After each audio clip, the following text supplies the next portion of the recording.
Rebecah Heinrichs joins us now. Rebecca, with regard to Iran, are we heading back into direct conflict? What do you think? Well, that's going to be up to Iran, I think.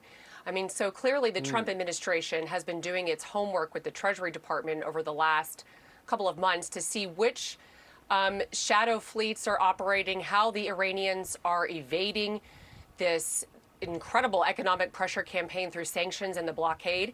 Scott Bessent has identified those. He is still, up until this point, keeping the naming and shaming quiet. So we're not going to hear yet about what those countries and entities are.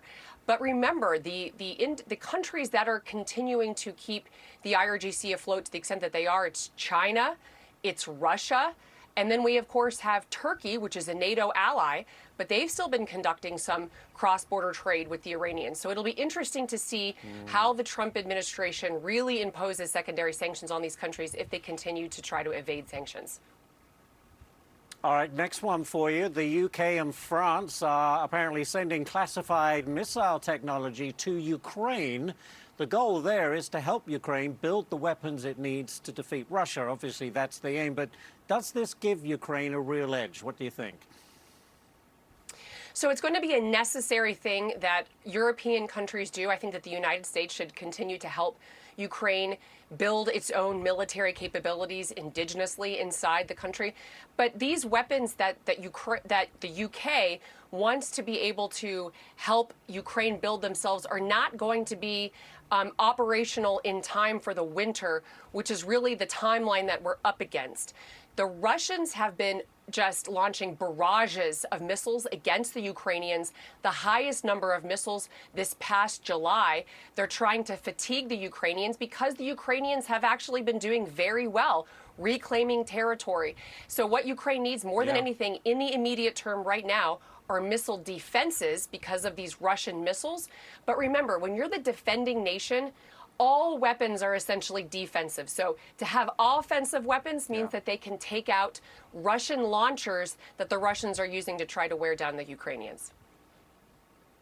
Very good. I want to get to this. UK Prime Minister Andy Burnham will reportedly visit the US in September. He apparently plans to persuade President Trump to strengthen Ukraine's air defense. How do you expect that meeting to go? Politically, they are on opposite ends of the polls. They are, but they've so far had pretty good personal relations, so pretty warm. And I think that, again, the goal here is that Europeans can only do so much without the United States having significant buy-in and a leadership role here.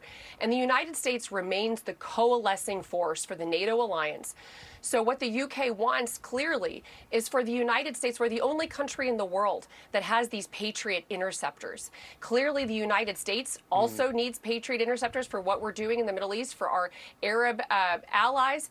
But the United States can look around, take an inventory of where we can move things from other countries, get them where they need to be. But it's still in the United States' interest and the interest of the entire NATO alliance for Ukraine to be able to defend itself. And what we don't want is for Ukraine to be completely vulnerable to these Russian missiles heading into the winter, because we know that the Russians will hit critical infrastructure to try to weaponize the cold against Ukrainian civilians. So that's going to be the sense of urgency on the part of the UK. All right. Covered a lot of ground. Rebecca Heinrichs, as always, thank you very much. Appreciate your time.